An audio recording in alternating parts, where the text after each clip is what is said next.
From the brilliant mind that brought you The Martian. In the face of overwhelming odds, I'm left with only one option.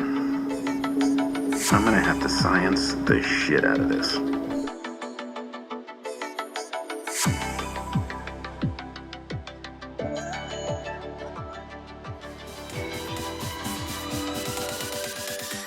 And the smash follow-up hit, Artemis.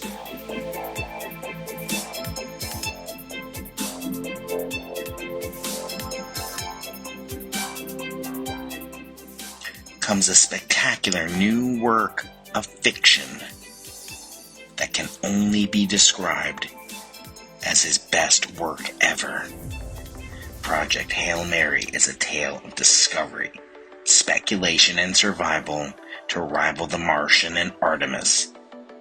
A gripping tale of survival facing humanity, our galaxy, gripped in the throes of battle with an invisible interstellar enemy ravaging our sun. Our Earth hangs in the balance, and only one man, awakening from a coma in the midst of interstellar space, is charged with a suicide mission. Save Earth, save humanity, sacrifice himself, and do it all on his own wits. A propulsive adventure, a yarn spun the way only Weir can do. Once again proving Andy Weir is a singular talent.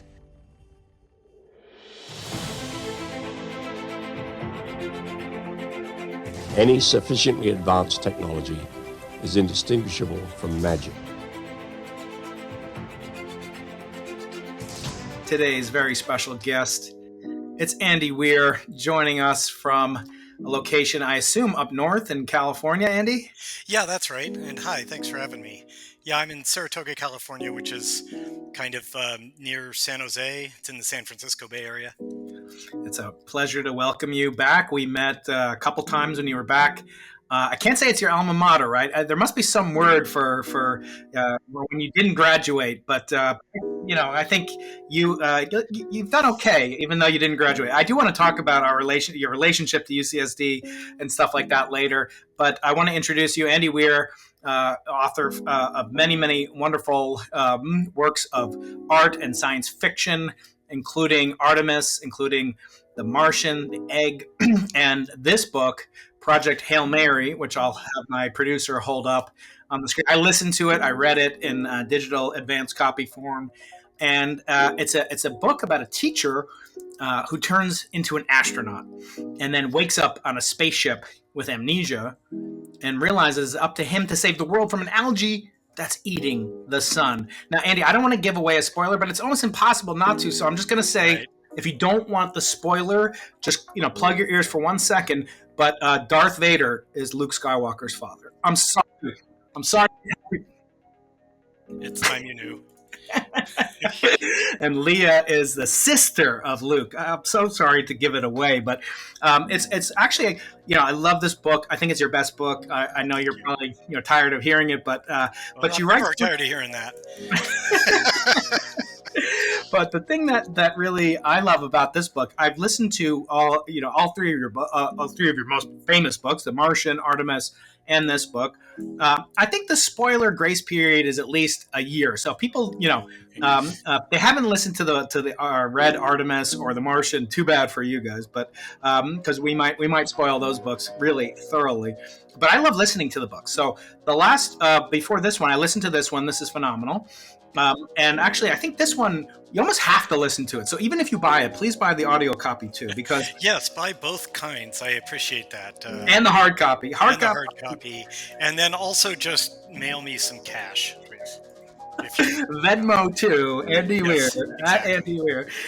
So what was the process like of the audiobook this time? I'll just say that there's an incredible amount of audio engineering, and I want to talk to you about that, about communication, because that plays a huge role in this book. Not only the science, but also linguistics plays a huge role in it. I've had on Stephen Wolfram, who played a big role in Arrival, the linguistics behind that. How hard and challenging was it to record the audiobook this time? You didn't read it, but you were deeply involved in it. Yeah, I was involved in Audible. They went through a whole bunch of clever stuff, figure it out. It's narrated by the incredibly talented Ray Porter, who is, of course, just awesome, top tier audiobook narrator there. And yeah, they came up with, after going back and forth and trying out a few things, they came up with what I think is a pretty good way of dealing with that challenge that the story presents in the audio retelling. And I think they did a great job in how they approached it. I'm trying not to get too spoilery. I mean, I know that you're probably going to warn your listeners, there be spoilers, but there's kind of, I would say, 2 layers of spoiler in this book. There's the normal spoilers that, you're going to learn about this stuff in the first couple of chapters anyway. And then there's like an, epic spoiler that happens about 120 pages into the book that you probably don't want to have ruined for you. Yeah, exactly. The main character, of course, in this book is a teacher, and the first place I want to start off, after moving from the very multi-talented narration of the audiobook, which narrates not only, there are female characters, male characters. Of course, your previous book, Artemis, was narrated by Rosario Dawson, yes. Which was just delightful. I've had a run of really good narrators. Like, I've had R.C. Bray was the original Martian narrator, and then it got re-recorded with Will Wheaton as the narrator, and that was just because the rights to the Bray recording expired, and so Audible needed to make a new recording. Then of course Rosario Dawson narrated Artemis, and then Ray Porter for this. So it's awesome. Couldn't ask for better narrators. The main character, who's an astronaut, Grace, who becomes an unwitting and a hero in the story as an astronaut, as you'll find out, and he has amnesia. I don't think that's too much of a spoiler. That comes in very early in the book. It's like right away. That's right. I don't want to spoil page 1, but there you go. I know, yeah. I feel like that one's okay. I feel like there's this canard that those who can do, and those who can't do teach. And here I am, a college professor at your former. What did you ever have a teacher, in what you did and that taught you what you do, or do you feel like you're pretty much self-made in a lot of what you're become successful at? Well, I mean, I guess I'm self-taught on most of the science stuff just because it's something that's always been interesting to me. But I certainly had teachers, especially in high school, that were really influential in kind of fostering my interest of that. So I'll make a special shout out to Mr. Fong from Livermore High School. His name is Nelson Fong, and Mrs. Cox, and Mr. Nicola, who was actually my history teacher, but he just made it really interesting.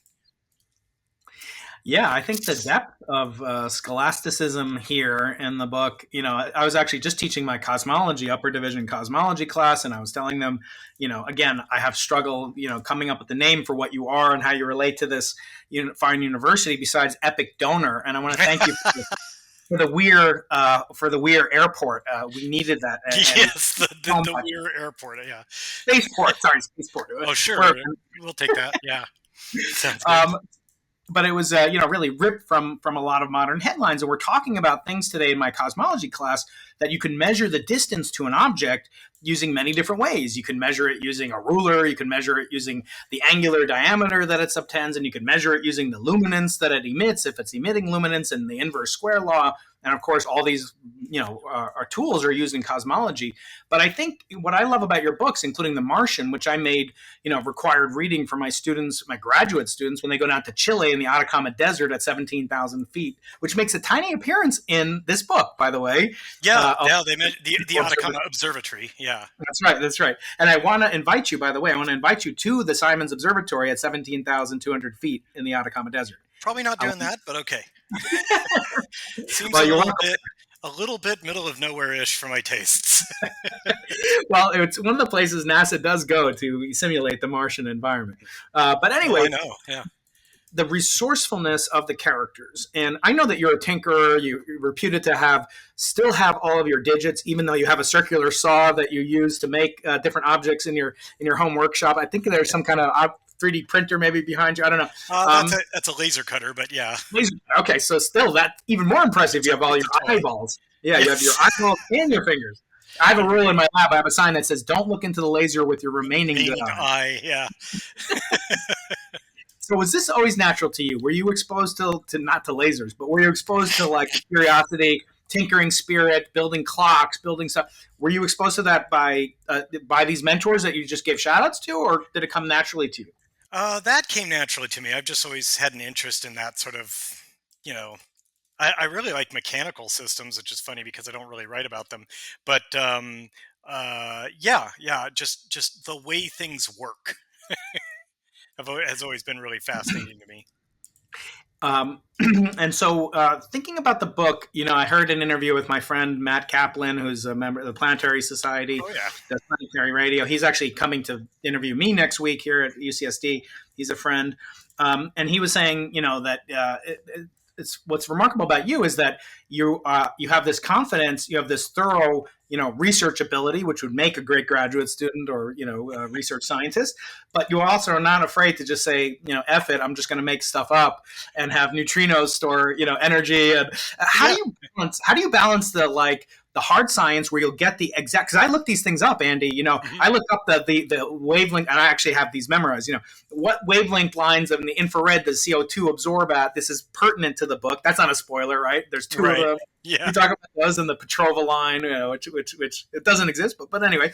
But then the neutrino story. How do you balance that as a hard science fiction author? How do you balance the realism with the just sometimes I'm going to say F it and just make it up?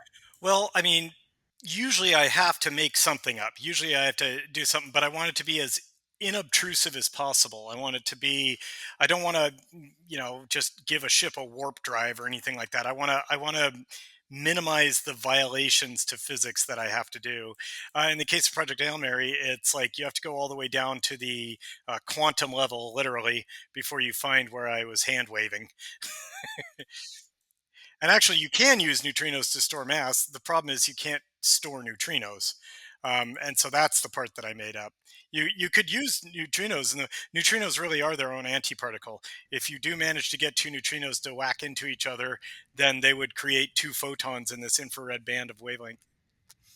Right. Yeah. Of course, neutrinos were proposed. They were almost in the 1930s. Wolfgang Pauli proposed them. And then for a string of years, there were Nobel Prizes whenever these new particles would be awarded. And then the famous Isidore Rabi said, I propose that a Nobel Prize goes to the man who does not discover a new particle this year. Yeah. Yeah. There's too many of them. So when we're looking at, so there has to be some level of plausibility. But is there ever, something where thinking in the back of your mind, I might be going too far? Or do you feel like you've earned enough credibility with just your sheer dogged, research ability that it doesn't matter, basically? Well, I mean, I hope I haven't gone too far, but yeah, I always try to keep it pretty minimal in terms of invasiveness, to physics. So I never really think I've gone too far because I kind of, if anything, I spend too much time and effort going further down the rabbit hole than I need to, where I could have just hand waved much earlier and nobody would have objected, This book, as I said in the very beginning, the only a minimal kind of intro to it that I get, basically there's some form of life that is afflicting the sun, and it's causing massive destruction. Now, this not only taps into our global pandemic that we're experiencing, it has resonance, no pun intended, with global warming, et cetera. Were all these things, kind of going through your mind? I mean, when did you start this project? Was it pre-COVID-19 on the horizon, or how was it with regard to the pandemic? And certainly global warming has been around for a long time, right? Right. So I finished the entire book before COVID-19 struck. So any correlation between the book and the pandemic is pure coincidence. There are some things that seem to be parallels, but I finished the whole thing before the pandemic. So there's nothing like that intentional. As for global warming or climate change, I never have any sort of meaning or message or moral in my stories. In this case, it's not climate change. It's not like man-made climate change. It's not CO2 emissions. It's literally an alien algae growing on the surface of the sun that is now absorbing enough of the sun's luminance that Earth itself is in danger because it just is not getting enough energy from the sun. And if anything, there's even just a weird thing in the book that the global warming is now what they want to have happen, like because the Earth is not getting enough energy, so we want to retain the energy that we are getting, make it stay a little longer, and so they're deliberately doing things to increase global warming. Right. And when you look through the scientific method plays a huge role in the book, and many of the heroes in the book are scientists, and even sort of the military industrial complex is playing a role because you have to mobilize kind of planetary resources to do that. To what level suspension of disbelief would come in there? Do you feel like such a thing could be mobilized? Do you feel like we saw that in COVID-19 at all? I mean, do you come out of COVID-19 thinking that the scenario outlined in Project Hail Mary is more plausible or less plausible after what we've seen in the last 16 months? I would say more plausible because it kind of validates my beliefs that we can pretty much come together pretty significantly as a species to like fight a common enemy. And yeah, I mean, of course, it's a little bit different because um, in Project Hail Mary, it's a global systemic issue. It's like everybody dies if we don't solve this, right? You can't. There's nothing any one country can do to protect just its citizens, right?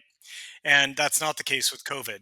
Each country can make its own rules and implement its own strategies for trying to slow or stop the spread or, whatever else. So it's a little different. Um, but I do see an awful lot of cooperation just in the world in general. Um, yeah, so I'm, I mean, obviously we weren't perfect about it. Humanity, we weren't perfect about it, and there was some sloppiness there. But I don't know. I feel like we're turning a corner on COVID. Um, the U.S. is now making so much vaccine that we're now starting to send it to other countries. So in this book, I find that there's either something hilarious, some juicy science nerd nugget on every page. Even the table of contents, it brought me to tears. That Library of Congress donation, I was weeping, Andy. That was, What the and actually That's the fantastic. Beatles, The ISBN is just hilarious. that was. I played the lottery. That number, that was. Oh, there we go. Now, tell me. I mean, it's not a spoiler, but you dedicated to John, Paul, George, and Ringo. Why is that? I'm just a big Beatles fan, and there's a lot of like little Beatles references in the book, so I thought it was. Oh yes, yes, there were Stooges references as well. So that's delightful. But I love personally whenever I get a shout out, it's like, and he's talking to me. He knows me. He understands me. He knows that I was an amateur astronomer, and amateur astronomers play a role in this book. That's And true. I think it's remarkable. I talked about this name drop alert, name drop alert. I talked to Neil deGrasse Tyson about a month ago, Uh, and he was saying astronomy is one of the few fields where amateurs play a significant role, where amateurs are actually doing useful science. They're doing variable star research, they're doing binary star research. In your book, they're saving the universe. yeah. Also, I find with you, amateur writers, you weren't a professional writer. Right. Now Yeah, that's you went from amateur to. Do you see commonality between? Are there other fields of amateur science or amateur engineering that seem to convey, a certain type of skill set that's transferable to writing or some other field? I mean, I think a lot of amateur software engineering can quickly turn into a profession, and a lot of like really good software comes out of people just doing it for the hell of it, not working for a company or anything. What else is there that's really good? In some of the newer things like 3D printing and stuff, professional companies are getting very good at it, but it was the amateurs with their little home kits that kind of worked the kinks out of the system, figure out how Mhm. those things worked. That's cool. Yeah, so there's a lot of things where you can be a quote unquote amateur and really have an effect on the field. Also, think anything related to art or entertainment, I would say, because you can just be, good at this stuff. You could be like just a really good artist, and you like yeah. make a good sculpture or a painting or something, and you could start a trend in the art world. And there, you're an amateur who just changed the field. Yeah, and this YouTube economy, I've become a Sure, yeah. creator, and my subscriber really appreciates it. Hi, Brian's mom. How you doing? She's my toughest critic. They say don't read the comments, and I don't. Whenever she leaves a comment, I do not read it. But the converse of this, of the amateur community is now prominent, and it's kind of adjacent to your field and my field in some sense, and that's ufology. There's tons of ufologists out there nowadays, and there's a big data dump coming in just about 3 weeks from the time of release of this. The Pentagon is going to release all this data.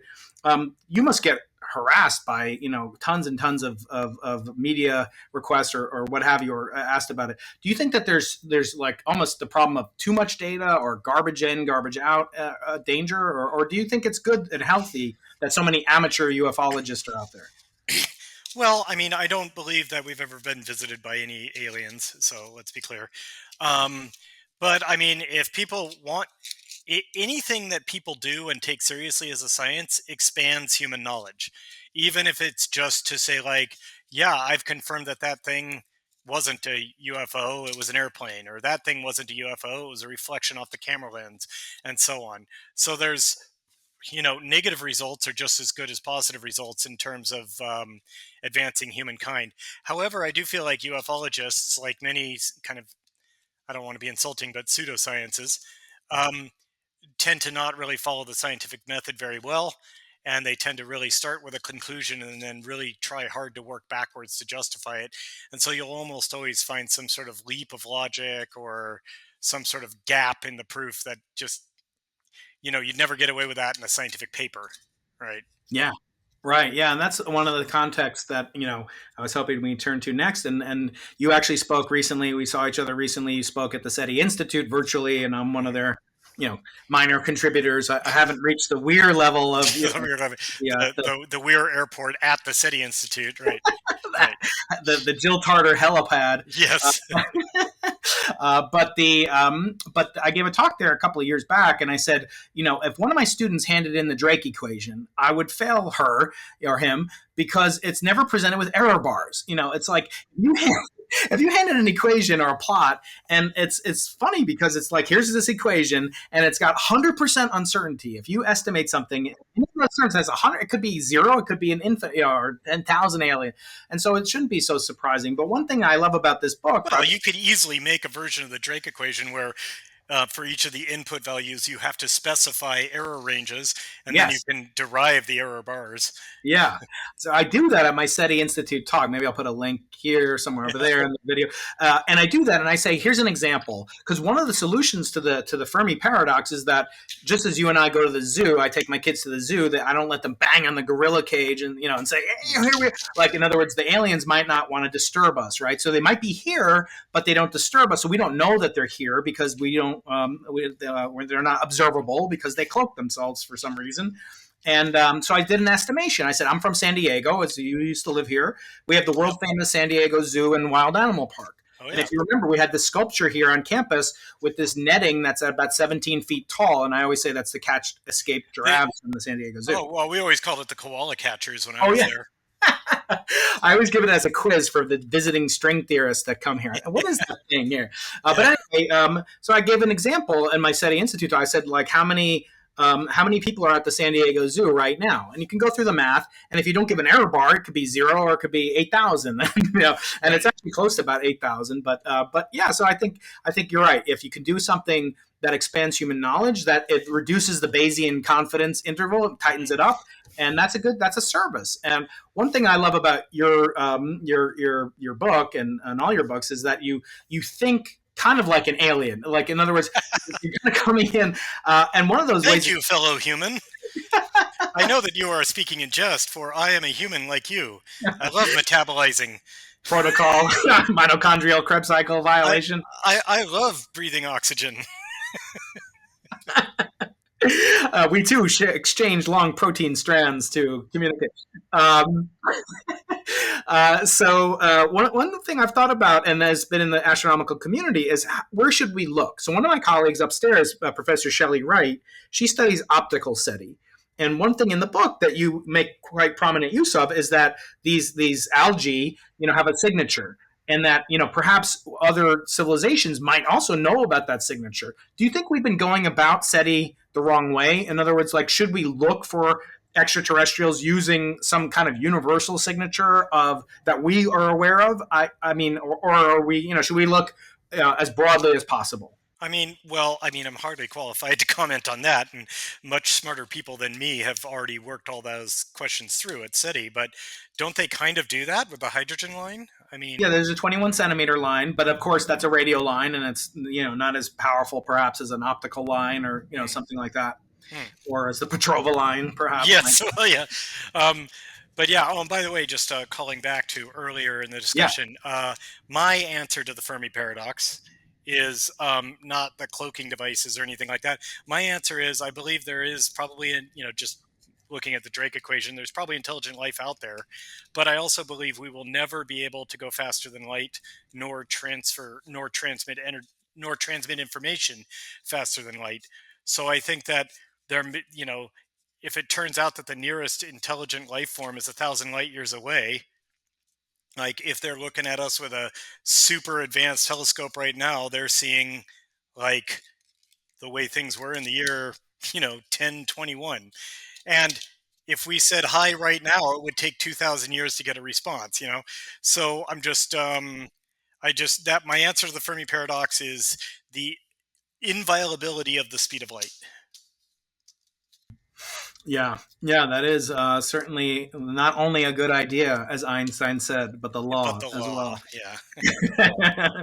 So, maybe while we're still on that topic of aliens, I know that's not really a focus of the book, in the large scheme of things. Let me just say, have you thought about these, kind of epic battles between, the Stephen Hawkings and the Elon Musks of the world in terms of like the great filter and should we respond if we get a message tomorrow, just because they won't know about us, it doesn't mean that there isn't a beam of light coming towards us right now with some information. Should we respond, or as Hawking said, that would be like ringing the dinner bell saying, I'm ready for you now for dinner.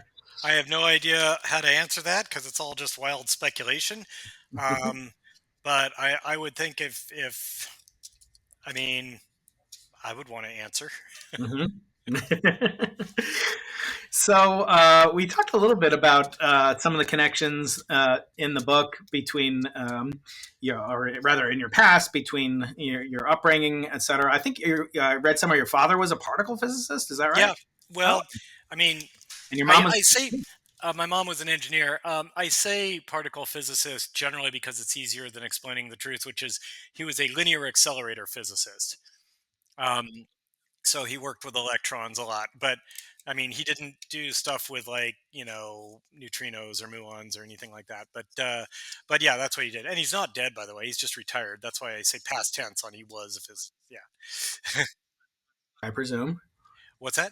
Was that SLAC? I presume up in the Bay Area. No, it wasn't at SLAC. It was at really? ETA, which was a program run through Lawrence Livermore. Oh, really? Oh, yep. I didn't know that. Oh, wow.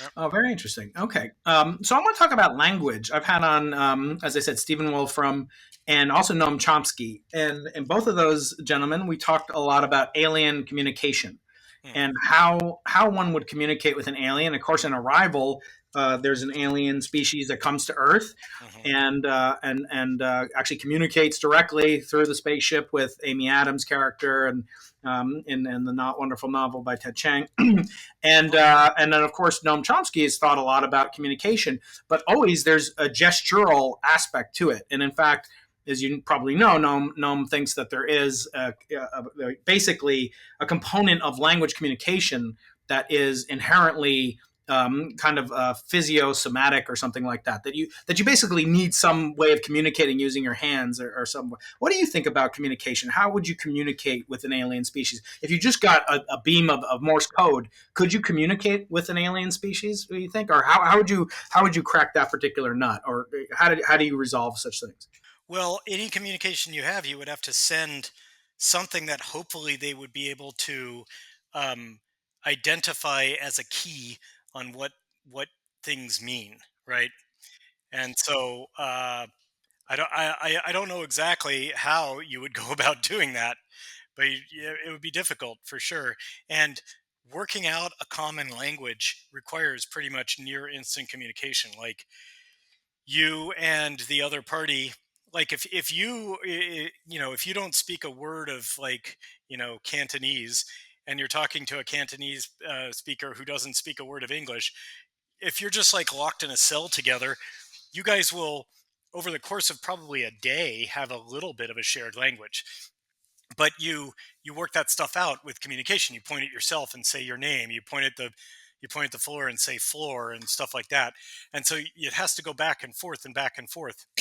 If there are two species communicating across a 1,000-year gulf, you're looking at hundreds of thousands of years before they even start getting a shared language going.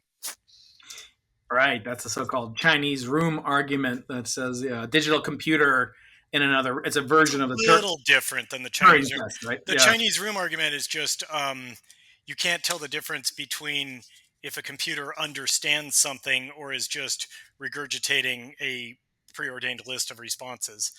Um, this is like aliens actively attempting to understand and collaboratively create a language, but it would still take a really long time if the conversation takes, has to happen over light years. I want to turn now to the craft of writing, and that will take us to maybe some rapid fire, and then we'll move into some other domains if you have the time, and then we'll wrap up with my yeah. Before we do that, I just need to hit the bathroom. I'll be right Sure, back. yeah. Let me pause. All right. Zoom that. Okay, great. Okay, so now we're going to get into the practice of writing.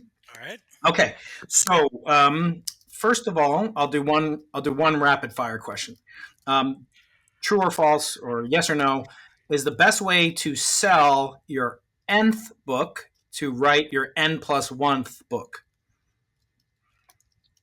I don't really understand that question. Sorry.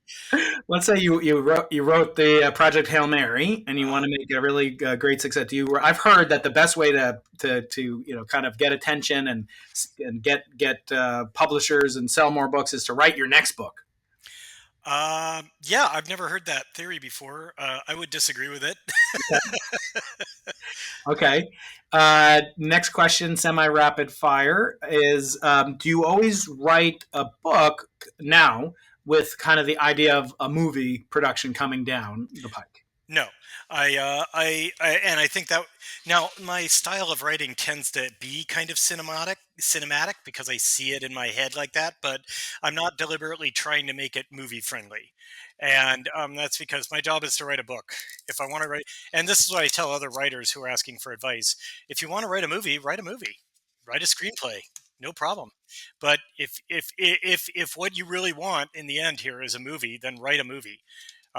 If you're going to write a book, write a book. Don't sacrifice good plot ideas or good narrative techniques because you think it wouldn't translate well into a film. And what about Artemis? What's the status of the movie Artemis? Artemis is the screenwriter, Geneva Robertson Dvoret, is working on the screenplay. She's already made a few revs and sent them to the directors. We have the directors, Phil Lord and Chris Miller, attached. And that's kind of the status of where it is right now. And we have some artists working on, what the inside of Artemis could look like, and some of the storyboarding, that sort of thing. And I understand that Ryan Gosling is attached in some way to Project Hail Mary's movie adaptation. Yeah, that's right. For Project Hail Mary, MGM bought the film rights, and Ryan Gosling is attached to play the lead. Ryland Grace Oh, yes, Yeah. that's right. So the lead character's name is Ryland Grace, not to be confused with Ryan Gosling, who is going to play him. Also, like Artemis, this is also set to be directed by Phil Lord and Chris Miller. We have Drew Goddard working on the screenplay. He's the guy who did the screenplay adaptation of The Martian, so obviously his skills speak for themselves. And MGM seems pretty excited about it. So I feel like it's got a good chance of being greenlighted. We'll see. You never really know with Hollywood.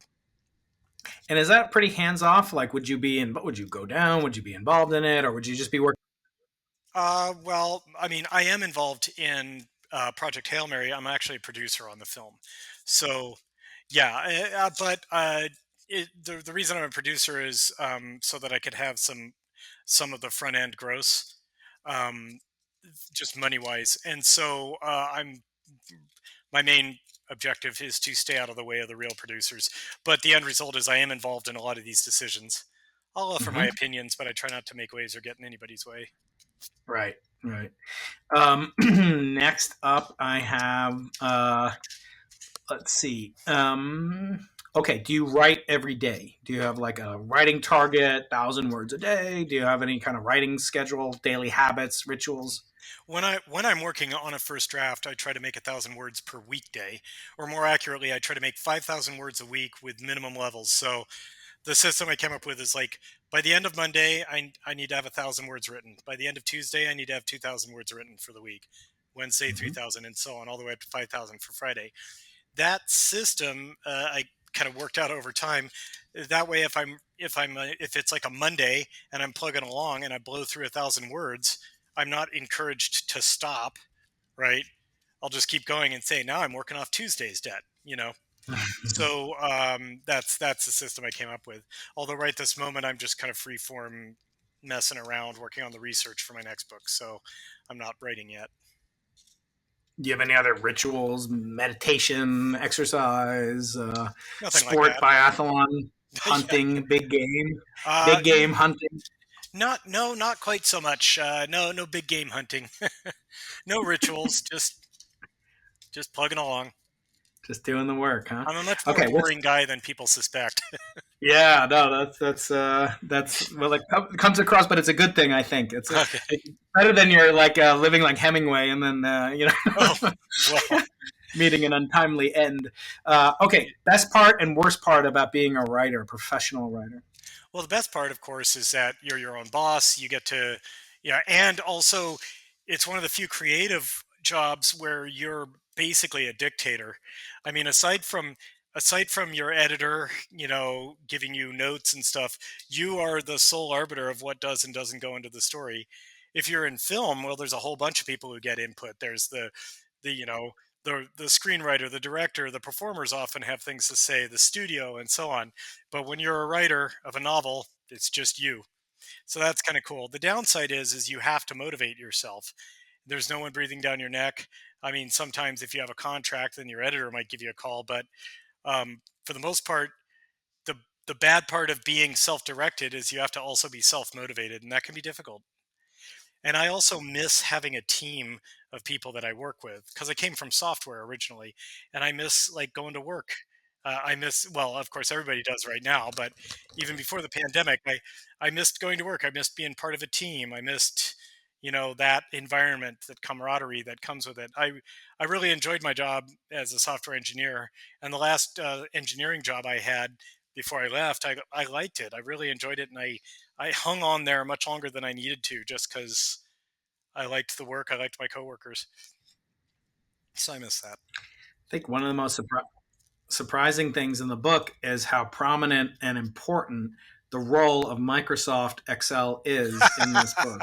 It's true. He And uses. that made me Yeah. go ahead. Yeah. Ryland ends up using Excel a lot to keep track of a bunch of data. It's just And it made me realistic. think. Yeah, it made me think of one of the dirtiest secrets in the publishing business. I assume for you too, is that much of publishing is accomplished by emailing Microsoft Word documents across the country with track changes. Is that true or false? True or false? Yep. Absolutely. Absolutely. No doubt about it. There's got to be a better way. Come on, Andy. We got to figure out a better way. I'm not sure there is a better way. Thousands. Yeah, I'm not sure there's a better way though, because like Really? it's a really efficient way. Track changes in the comments and the notes and stuff like that. That's a really good way of doing editing passes with multiple people involved. So I've got no complaints with it. Yeah, it's just the whole file. And then maybe they could be. There could be maybe a more secure way to pass the document around. Mm-hmm. Yeah, and then real-time updating or collaboration or something like that. I don't know. I mean, you could do that with Google Docs if you really wanted, but yeah, I just don't like that. I don't need to see each individual letter show up, at the moment my editor is writing a message on the thing. It's okay, and also it's best if I don't see anything until he's done and reread them and sent it along. Right. I mean, there's a lot of mid-air collisions you could have where he writes a comment and then decides, no, I don't want to say that, but I've already seen the comment. Now I'm working on it. I guess in the nonfiction world, where you're like writing a chapter that's standalone, you want to like compile, and just separately write chapters and then compile the whole thing. I don't want to email, 80,000 words every time I change a word in a chapter, but that's a small thing. What about you narrating an audiobook? Any inkling to do that ever? No, I don't think so. I'm I don't consider myself a particularly good voice actor. And also the narrators that we've been getting for my books are just fantastic. I mean, so why would I ever want to displace any of them? I mean, these are top tier narrators. So I hope that trend continues. Yeah. Okay. Next, best and worst writing advice you've ever received. Well, the best writing advice, I mean, at the risk of sounding douchey, I think the best writing advice is a piece that I came up with, which is don't tell your friends and family your story idea.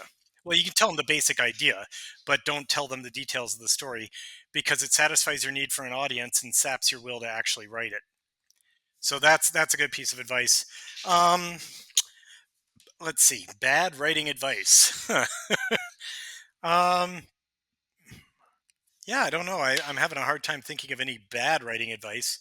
I do know some people who are like, oh, I like to write the fun scenes first and then backfill in with the intermediate, with the connective tissue kind of scenes. And I think that's a terrible idea, because you'll write all the fun scenes and then you have nothing but miserable work ahead of you. And so you won't do it. So you'll never finish. That's what I always tell my students whenever they like solve something. I go, congratulations. Now you've earned your ticket to an even harder problem. Exactly. Do you feel like you've achieved what Neil deGrasse Tyson and we discussed as like niche fame? Like he in COVID time says he can't even go on the subway with a mask on. Yeah. Like he's too famous. Are you just famous enough? Do you feel like you get recognized? Your trademark chapeau, glasses, and No, I mean, I don't get recognized that much. That's the cool thing about being a writer. You're famous when you want to be. Yeah, if I'm at a convention or something like that, I'll get spotted all the time, But if I'm just out in the wild, I mean, maybe once a month someone will recognize me. That's about it. And that's, pre-COVID, back when, you go to the grocery store or a restaurant or whatever. It'll be rare, but it'll happen. Okay. Do you like or hate getting feedback on bugs? Like, do you give a bug bounty when one of your readers, say one of my undergraduates, finds an error in your book? I like it. I like that my readers are engaged enough to be looking at it at that level. And, I bring it upon myself because I tell everyone, hey, I write scientifically accurate science fiction. And they're like, really? Let's see about that. And so I certainly can't whine if they do hit me with some truth, All right. Well, I got some truth for you, Andy. You ready? Yeah. I know a few. I know a few that I messed up. All right. Well, you messed up the countries that use the imperial system. United States. There's not two. There's the United States. Mm-hmm. There's Liberia. Oh, I didn't know Liberia. There's like no. Belize, right? You do have. I think you say Liberia, but it's Liberia, and then there's Myanmar and Burma. Okay. No, I'm joking. Myanmar and Burma are the same thing. Yeah.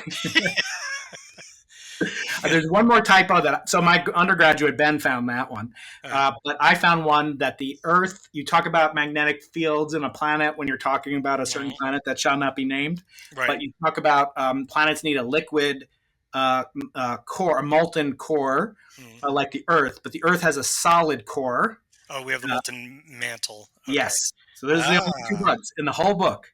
Well, there's more. There's an alert reader on Twitter sent me that at one point he powers a little white LED with a watch battery, but a Yep. watch battery doesn't have enough voltage to power a white LED, or so I was told. Hmm. I have to think about that. The There's red some that are ones can be lower, but the white ones, I guess, need more. high voltage. Huh. Yeah, or something like that. I mean, obviously, I don't know what I'm talking about here.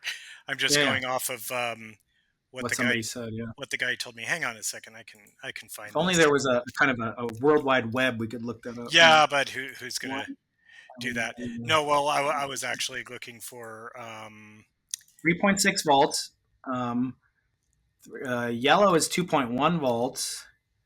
Um, watch battery. I'm sure oh no, my here it audience is. is going to love Here it us doing is. this He research. says, "Hi, I just finished Hail Yep. Mary and promise a nice 5-star review. 40 years of science teaching and only one quibble. You can't light a white LED with one watch battery. It needs 3.6 volts minimum. So three cells in series would do it. So I guess a watch battery has like Yeah. a little bit over a volt, like 1.5 volts. Yeah, it has. Yeah, it has watch battery. It depends on the watch itself. Of course, the Apple. It could have the Apple Watch, or a CR 2032 has 3 volts. Yeah. Right. Anyway, tell them to stuff it. Tell them No, to what are you stuff it. talking about? This is what I'm joking. I'm joking, Andy. yeah, Come on. I know you're joking, but I'm like, these are exactly, I, I, I open myself by being No, meticulously accurate everywhere else and claiming that I'm accurate. that's right. I bring this kind of, this That's scrutiny. you are thinking in public, and you are doing what a good scholar should do, which is to be intellectually honest. Which is why I knew I could bring up those two faux pas. Those faux pas. Okay, we're coming to the end here, Andy. I promise. Uh, and the last thing. Okay, so we talked about teaching. We talked about before I get into. Okay, so would you ever want to be a professor? Would you ever want to teach writing? No, no, I wouldn't want to teach writing. No, but I might want to teach a science field. I really like. I don't know. There's something I really enjoy explaining science to other people, and so but I'm not deeply, despite what it appears to be when you're reading my books. I'm not really qualified to be like a upper division professor, but I could probably teach like lower division physics, like 1A, 2A, that sort of stuff. I could teach those. And those are the names of our physics classes here at UCSD, which brings me to my last, major set of questions. So I want to ask you about that. I don't think we've ever really communicated about this. If it's not too painful, as I had a reader. I had a reader. I mean, I had a viewer, a subscriber, in addition to my mom, and he went to UCSD. And I'm not using his name. He didn't say if I could or couldn't, so I'm just not going to. But he said he didn't have a great experience, and he said he wanted to come on my show anonymously to talk about why he didn't have a good experience. He was a physics major, um, and he said, why don't you ever have on somebody like me? And I said, well, you know what? I'm going to have on someone who dropped out of UCSD. I'm going to ask him the following question, and I'm going to ask you, Andy, what could we have done differently? Is there something that we could have done? We have vast resources. I don't care. We're a public university. We're building 40-story dormitory with ocean view and everything in there. We have resources. Just because we're a public university, I'm a public servant. I believe it's my responsibility to the taxpayers to teach and educate California's students. What could we have done better for a student like you? To I I think it's not me, it's you. I think basically I was at a point in my life where I just wasn't really willing to put out the effort. Um, I had like a lot of semi-smart people, I breezed through high school without really having to do any work at all. Like it was so easy for me. And then you get to college and it's like it's real work. And I never learned good study habits. I never learned any of that stuff. And so it was just really hard for me. Now, ostensibly, the reason I left was because I ran out of money. And that's true. I did. I ran out of money. I couldn't afford to go there anymore.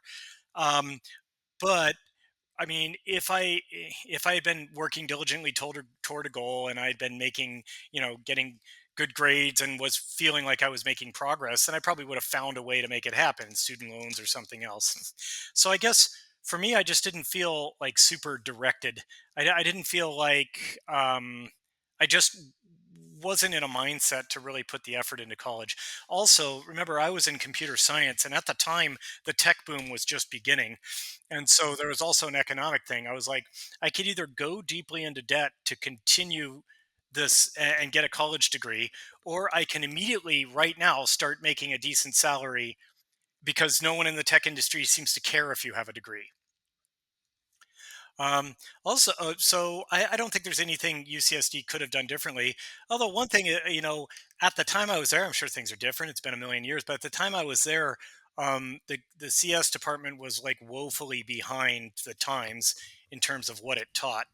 Like, No, we moved on up to COBOL. We're up to now on COBOL. COBOL. Okay, So I'm glad to hear it. Yeah, no, when I was and Excel. We teach yeah, Excel exclusively. excellent. No, but when I was there, in a world that was all basically C++ and Java, at UCSD, they didn't have any classes for C++, no classes for Java. They had one class for C, straight C, and it was an elective. And mainly they taught Pascal. Very proud of having invented Pascal, so they kept teaching it way too long. You know, and so those are some factors. Also, I also think that in general in this country, people are a little too obsessed with college degrees or acquiring them. They're not as needed for employment as people seem to think, and it's so expensive to get one. It's just like, don't go horribly into debt that's going to take you half your life to pay off just to get an art history degree so you can become the regional manager of sales at some company. You can go straight into the sales job, It's like, and there are tons and tons of professions out there that where you don't go to college, you go to a trade school. And these are not like, these are critical parts of society. I mean, we need mechanics, we need locksmiths, we need plumbers, we need all these things. And you don't go to college for those. So you don't, I don't know, there's some sort of notion that college makes you properly educated and somehow better than those who don't have college degrees, and I don't like that. And I guess finally I would say, and this is nothing directed at UCSD, this is all colleges. For me, higher education should be, I am investing in my future. I'm paying an institution money so that they will teach me the skills I need to go out and be able to demand a higher salary in the job market. Like, I'm going to learn how to do something most people don't know how to do so that I can get paid a good salary for doing it, right? But colleges are still stuck in, frankly, this 18th century gentleman mode of not really being focused on increasing your skills as a potential worker, but on giving you this comprehensive education.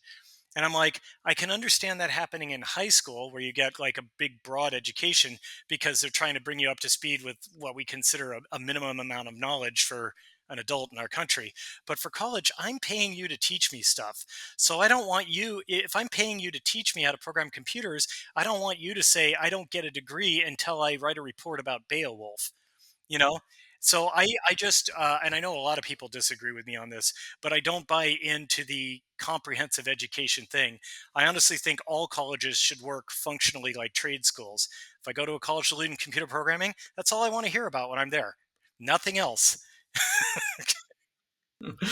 Yeah, very good. Yeah, I agree, and I think colleges are maybe shooting themselves in the foot because eventually it's going to dawn on people that just as Harvard doesn't teach, so there's not some special brand of physics that Harvard's learned that I haven't learned yet. Like there's a fifth Maxwell's equation that hasn't made its way to the West Coast yet. No, we all know the same things. We all teach from the same textbooks, and that means it's very vulnerable to disruption via technology like into artificial intelligence. Like, who would you rather learn electromagnetism from, Brian Keating or from James Clerk Maxwell? And I think as we get more and more like that, the colleges have to differentiate themselves by the perks, and that's why we have Ocean View dorms here, and we have the Andy Weir natatorium. Right. Yes. We have that's the only way we can differentiate ourselves. And you're absolutely right. It should have elements of this, but it's a tough nut to crack. But I think if colleges don't wise up to this, kind of serving a customer rather than just like what this ideal system is, as you call it, the 18th century British gentleman, which is kind of the modality. It's been stuck in, maybe even longer. I mean, I looked up the first college ever was like in Bologna in 1080, and it's basically some old dude standing up on a stage scratching a piece of rock on another piece of rock, and I have a whiteboard now and a marker, and that's it. That's the only difference. Oxford was founded in the thousands or 1100s. Yeah, that's right. Oxford University is older than the Aztec Empire. Yeah, that's right. And almost nothing has changed. There's just, different disciplines. And well, I mean, they don't do sacrifices anymore. Oh, you mean Oxford? Okay. Yeah, they still do sacrifices. They still do. If you go to the pitch, you'll get Sir Roger Penrose, frequent guest on the show. All right, last question just before we go to the final thrilling three. If you could adapt any science fiction novel into a movie other than your own, Andrew, what would it be and why? This is from my friend Jacob Kuhn. I think I would go for probably Caves of Steel by Isaac Asimov. First off, it's a really good book. It's in the robots genre, the 3 laws of robotics and stuff like that.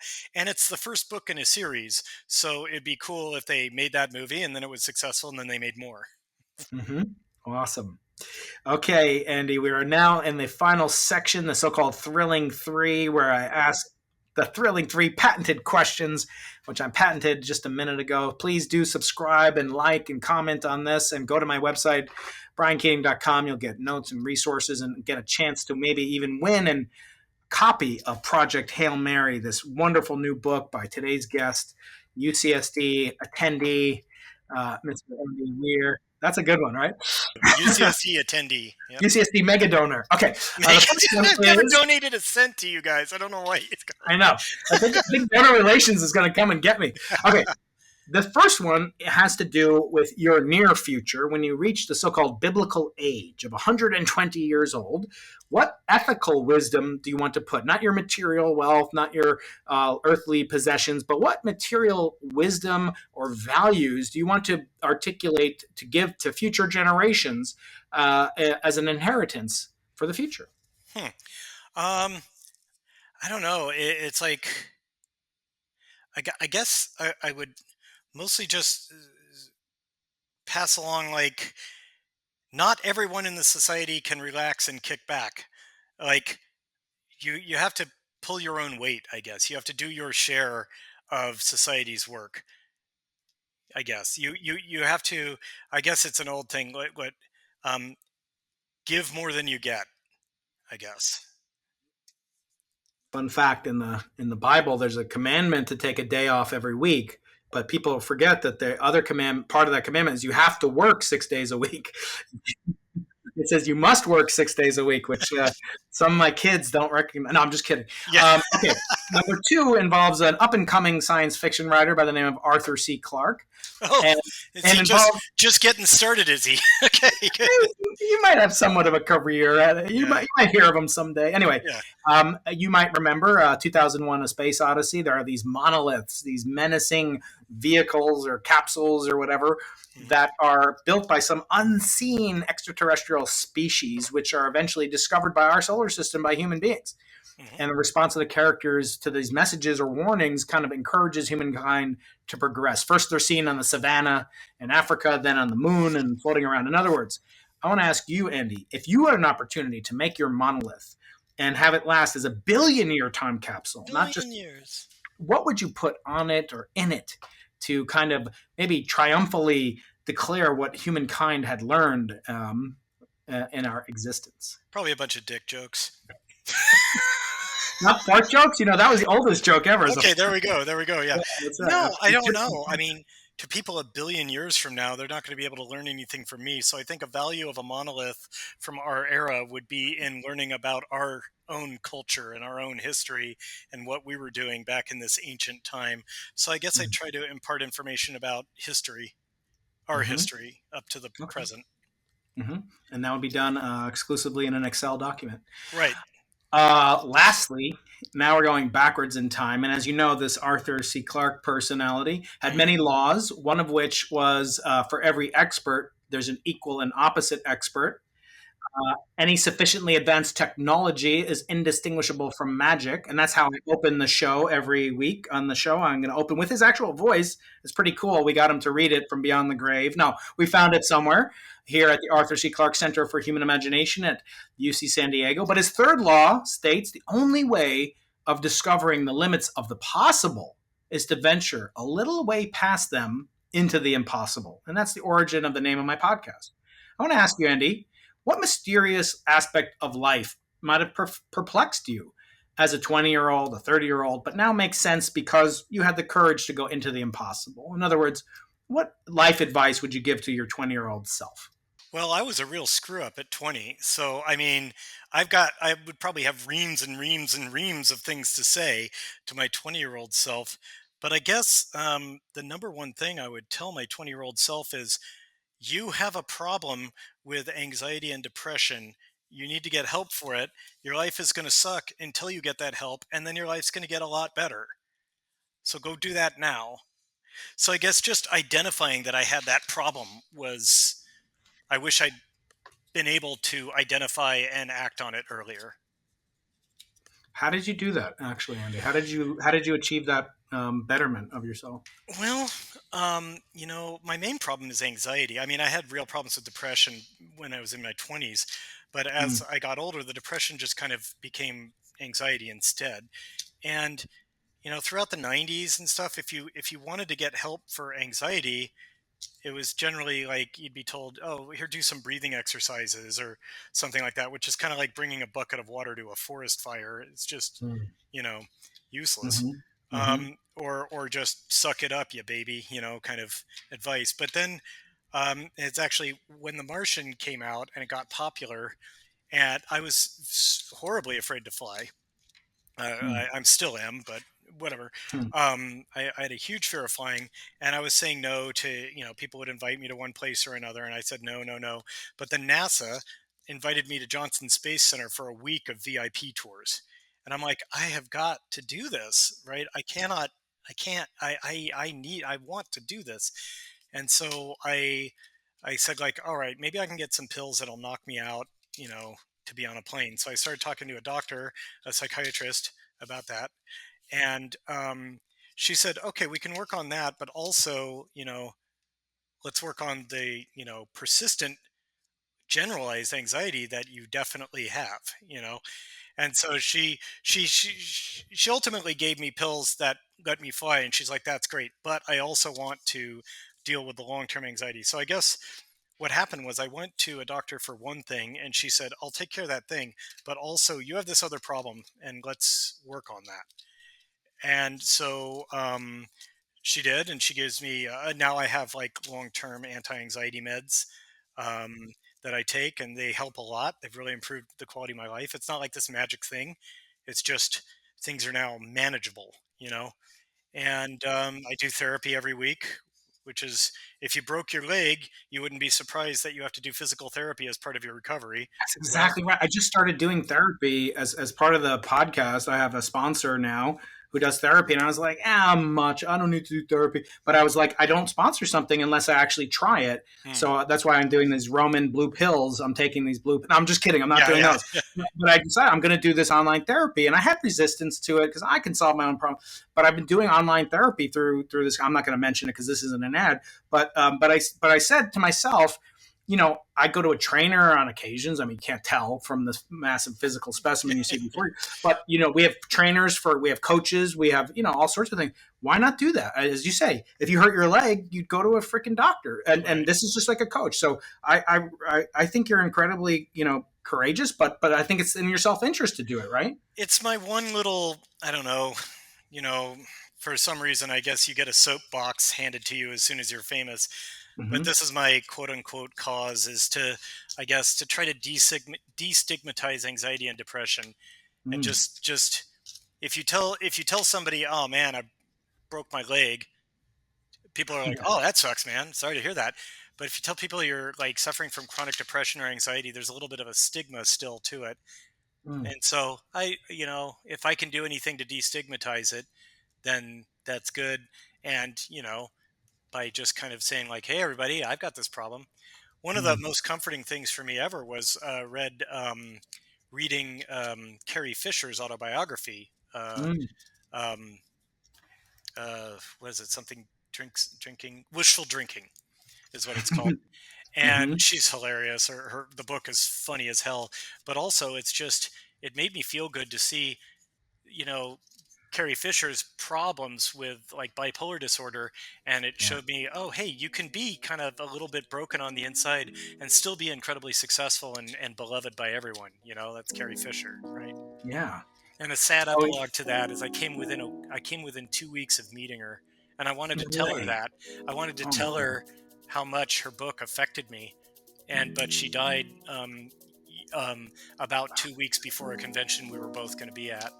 Oh, that's brutal. Yeah, that's awful. Yeah, I almost got to meet Herman Woke, who lives not far from here, and I always wanted to meet. I'll meet him. He died like a couple weeks before I got to meet him. But it's interesting that you mention all this, Andy, because May, our month right now, is Mental Health Awareness Month. I didn't know that. I think this is a huge service that you do. And, I've always loved it's hard to believe that, you could have even more appreciation and respect than I already did. But Andy, I want to thank you so much for sharing your time and being a friend of the Arthur C. Clarke Center here in UC San Diego. You're always welcome here. Your money's always welcome. No, I'm just kidding. Of course. I'm just kidding, Andy. Your Bitcoin, your blockchain. I thought that's what you were going to say is on your monolith. Your blockchain. Yeah. Dogecoin. Dogecoin. Anyway, Andy, thank you so much for coming on the show. I wish you all the best of success and abundance and serenity too. And take time for yourself. And I hope we can get together again. I always love being in your presence. Someday after the apocalypse. Best of luck, Andy. Take care. All right. Thank you. Any sufficiently advanced technology is indistinguishable from magic.